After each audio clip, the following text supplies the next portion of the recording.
Welcome sa Tagalog Horoscope, ang iyong gabay sa pang-araw-araw na buhay. Hatid namin ang pinakadetalyadong horoscope na magsisilbing gabay mo sa pera, trabaho, pag-ibig, kalusugan, at swerte. Naway magtagumpay sa buhay ang lahat ng ating tagapakinig at subscribers sa buong mundo. Maraming salamat sa pag-subscribe at tanggapin ang siksik, liglig, at umaapaw na biyayang hatid ng Tagalog Horoscope.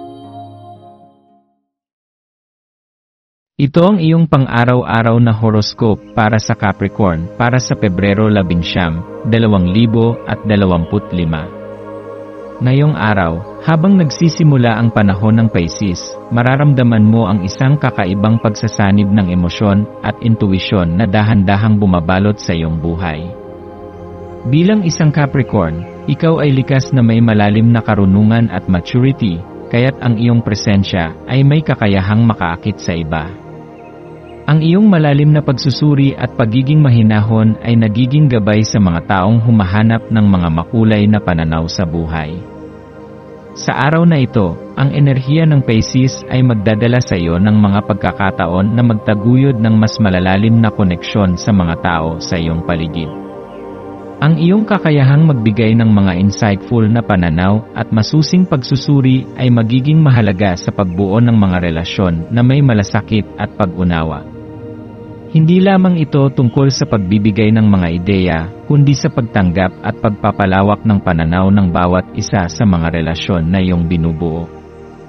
Huwag matakot na yakapin ang mga ugnayan na maaaring magbigay sa iyo ng mga bagong pananaw at magtulungan kayo sa mas mataas na layunin. Ang iyong kakayahan upang lumikha ng pagkakaisa at mas malalim na ugnayan ay magpapalawak ng iyong mundo at magdudulot ng hindi inaasahang magagandang pagkakataon.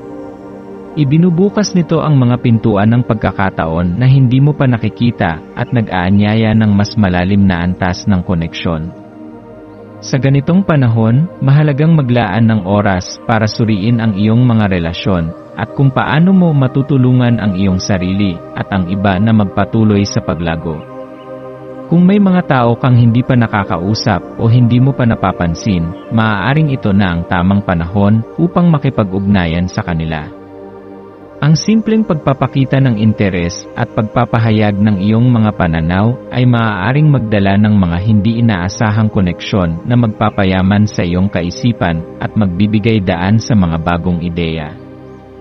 Hindi mo alam, ang isang makulay at magaan na usapan ay maaaring magbukas ng mga pinto na magdadala sa iyo ng mga pagkakataon sa mga hinaharap na araw. Sa mga ganitong pagkakataon, natututo kang hindi lamang magbigay ng iyong mga ideya, kundi maging bukas din sa mga pananaw ng iba. Ang pagpapahayag ng iyong sarili at ang pagtanggap sa mga opinyon ng iba ay nagiging susi sa pagtutulungan at pagkakaroon ng mas solidong ugnayan. Sa ganitong pag-uusap, natututo tayong magbigay at tumanggap, na siyang pundasyon ng mga malalapit na relasyon na magtatagal at magbibigay ng makulay na karanasan. Kasabay ng mga positibong enerhiya ng araw, ang posisyon ng buwan sa Scorpio ay nag-aanyaya sa iyo na sumubok ng mga bagong karanasan na magtutulak sa iyo na lumabas sa iyong comfort zone. Marahil ay madarama mong ang mga emosyon na darating sa iyo ay magiging malalim at minsan ay mahirap mag-handle. Ngunit magtiwala ka na ang mga ito ay hindi lamang nagdudulot ng kalituhan, kundi nagiging pagkakataon din upang matuto at magbago. Ang mga pagsubok na magmumula sa mga karanasang ito ay magdadala ng mga aral na magpapaunlad sa iyong karakter.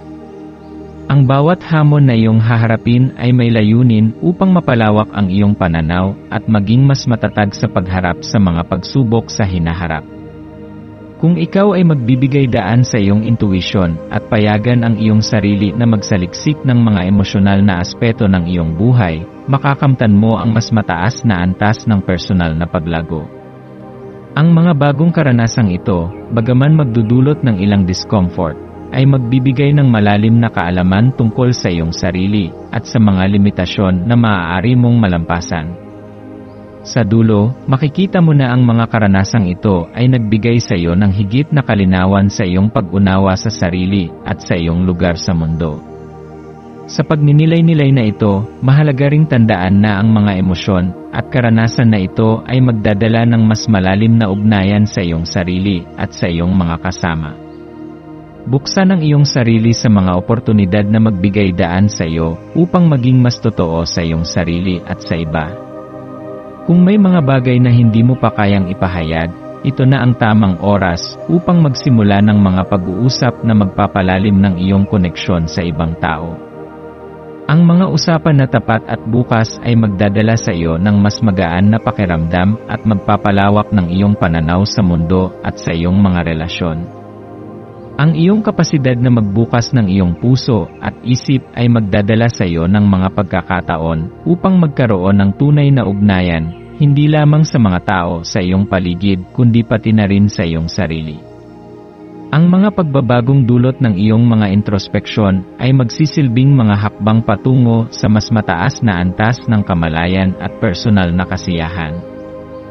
Habang ang enerhiya ng araw na ito ay nagpapaalala sa iyo na magsaliksik ng mas malalim na ugnayan at makipag-ugnayan sa mga tao sa iyong paligid, mahalaga ring maglaan ng oras upang paigtingin ang iyong mga koneksyon sa mga aspeto ng iyong personal na buhay na tumutulong sa iyong paglago.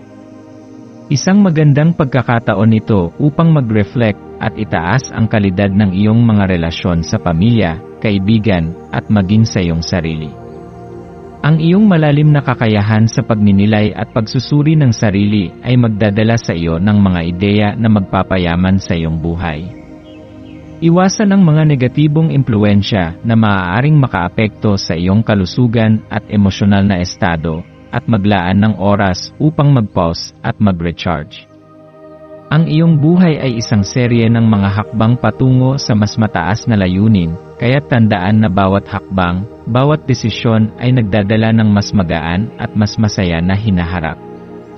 Ang iyong maswerteng kulay para sa araw na ito ay asul, isang kulay na sumisimbolo ng kapayapaan, kalinawan ng isipan, at koneksyon sa mga mas mataas na aspeto ng buhay.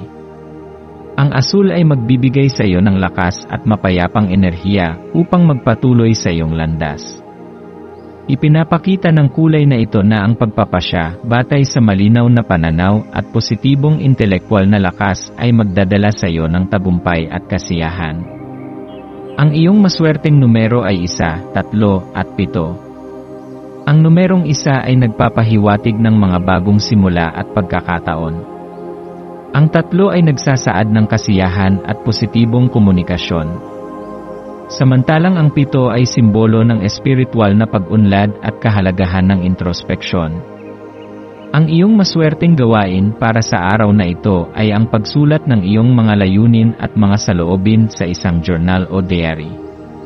Sa pamamagitan ng pagsusulat, magkakaroon ka ng pagkakataong mag-reflect at magplano ng mga susunod na hakbang patungo sa iyong mga pangarap.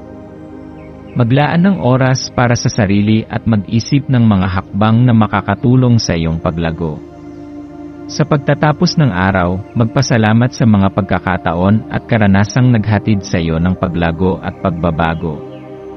Magpahinga at maghanda para sa mga bagong paglalakbay na tatahakin mo.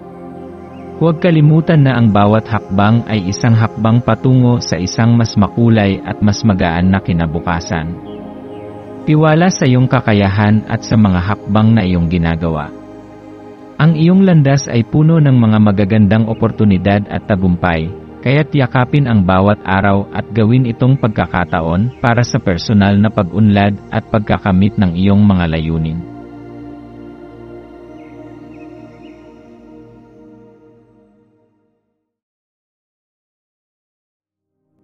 Tayo ay magkaroon ng kaunting sandali upang ipagdasal ang lahat ng mga dalangin ng ating mga subscribers, na sana'y matamo nila ang kanilang mga pinapangarap sa buhay, magandang trabaho, mabuting kalusugan, payapa at masayang pamumuhay, at siksik, liglig at umaapaw na biyaya at kayamanan.